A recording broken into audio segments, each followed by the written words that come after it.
Assalamualaikum warahmatullahi wabarakatuh. Nama saya Firda Nurul Aisyah dari kelas 3D PGSD NIM 2019-33182. Di sini saya akan menjelaskan ujian akhir semester saya, mata kuliah Keterampilan Berbahasa Indonesia semester 3 kelas 3D, dosen Bapak Dr. Irfai Fatur Rahman SPD MPD. Nomor 1. Jelaskan teknik mendongeng bagi siswa sekolah dasar khususnya kelas rendah. A. Teknik mendongeng menggunakan media konkret cocok diterapkan untuk rentang usia kelas rendah.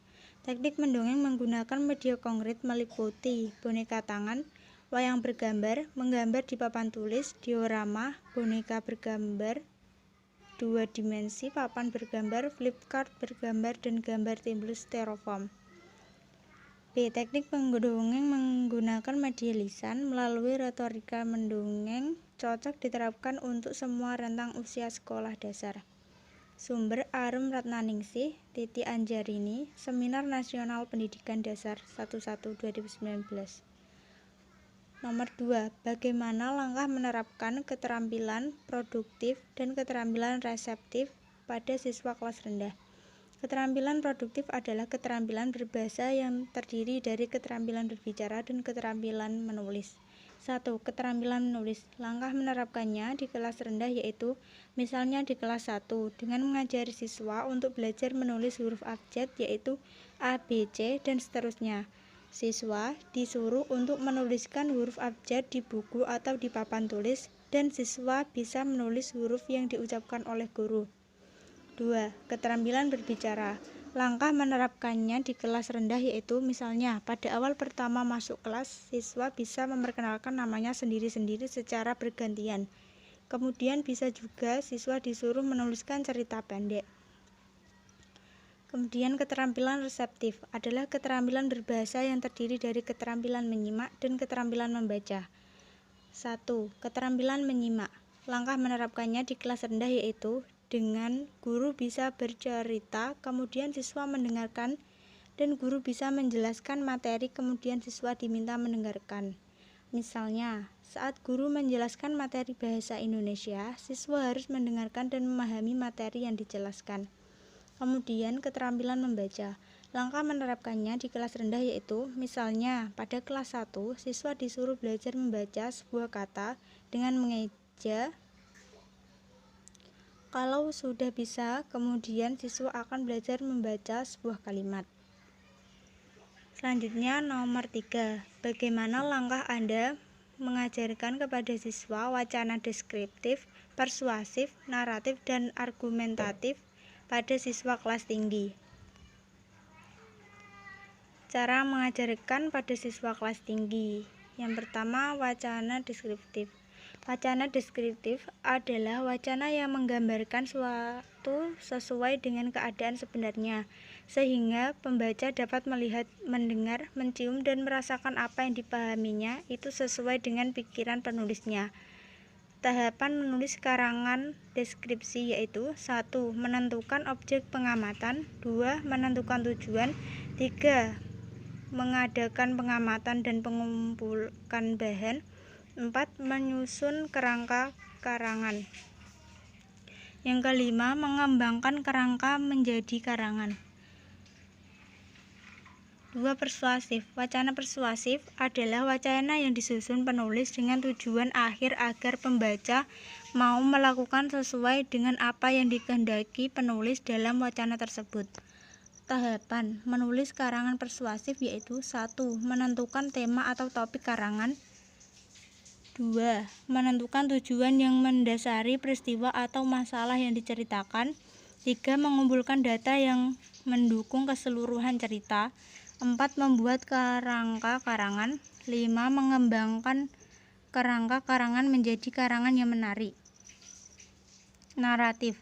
Wacana ini berusaha menyampaikan serangkaian kejadian menurut urutan terjadinya, dengan maksud memberi arti kepada sebuah kejadian atau serentetan kejadian, dan agar pembaca dapat memetik hikmahnya dari cerita tersebut. Tahapan menulis narasi yaitu sebagai berikut. 1. Menentukan tema cerita, 2. Menentukan tujuan, 3. Mendaftarkan topik atau gagasan pokok. 4. Menyusun gagasan pokok menjadi kerangka karangan secara kronologis atau urutan waktu. 5. Mengembangkan kerangka menjadi karangan. Selanjutnya, argumentatif. Wacana argumentatif adalah wacana yang berusaha memberikan alasan untuk memperkuat atau menolak suatu pendapat, pendirian, atau gagasan. Tahapan menulis kerangka argumentasi sebagai berikut. 1. Menentukan tema atau topik permasalahan. 2. Merumuskan tujuan penulisan. 3. Mengumpulkan data atau bahan berupa bukti-bukti, fakta, atau pernyataan yang mendukung. 4. Menyusun kerangka karangan. 5. Mengembangkan kerangka menjadi karangan. Nomor 4. Kesatuan berbahasa merupakan cerminan dalam bertutur baik lisan maupun tulisan. Jelaskan apa saja yang harus dipahami untuk menjaga kesatuan berbahasa dalam pembelajaran. Kesatuan berbahasa atau bertutur mencerminkan dalam tata cara berkomunikasi secara verbal. Ketika berkomunikasi, kesatuan secara verbal merujuk pada percakapan lisan dan penuturan. Kesantunan verbal perlu dijaga, terutama pada saat berkomunikasi dengan orang lain. Ketika berkomunikasi, kita tunduk pada norma-norma budaya, tidak hanya menyampaikan ide yang ada di pikiran. Ketika berkomunikasi, seorang juga harus memperhatikan tata cara berbahasa yang sesuai dengan unsur-unsur budaya yang ada dalam masyarakat, tempat hidup, dan dipergunakannya suatu bahasa dalam komunikasi. Ada 4 maksim atau prinsip dalam kesantunan berbahasa, yaitu kualitas, kuantitas, relevansi, dan cara. 4 maksim itu menentukan tingkat kesantunan kita dalam berbahasa. Kualitas menentukan tingkat kesantunan berdasarkan kejujuran perkataan kita. Kuantitas dari banyaknya kata dalam kalimat ucapan kita. Relevansi dari apakah ucapan itu kita ada hubungannya atau nyambung dengan topik yang ada di pembicaraan atau yang sedang dibicarakan. Dan yang terakhir, cara menentukan tingkat kesantunan berdasarkan kelugasan atau kejelasan kalimat yang kita ucapkan. Kesantunan berbahasa juga dipengaruhi oleh mitra tutur kita, tempat kita berbicara, waktu, juga topik pembicaraan. Empat hal tersebut akan memengaruhi tingkat kesantunan kita ketika berbicara. Contohnya adalah ketika kita sedang makan, maka kita akan menghindari berbicara tentang hal-hal yang jorok. Sumber artikel dari respiratory.unja.ac.id, karya Sudaryono, Irma Suryani, Kasmini Putri, yang berjudul Kesantunan Berbahasa dalam Proses Pembelajaran. Kemudian soal yang kelima, bahan figuratif pada siswa sekolah dasar muncul karena 2 hal, yakni pembelajaran melalui kontekstual dan tekstual. Jelaskan perbedaan pembelajaran kontekstual dan tekstual. Metode pembelajaran tekstual mengandalkan teks buku-buku sebagai sumber primer referensi dan bahan sebagai satu-satunya alat pembelajaran. Pengetahuan dipahami sebagai sesuatu yang statis. Kebenarannya bertumpu pada teks. Pembelajaran tekstual memposisikan proses belajar mengajar sebagai proses transformasi distribusi teks dari teks pada siswa lewat perantara guru. Misalnya, guru menggunakan buku pembelajaran yang berisi materi yang akan diajarkan oleh siswa.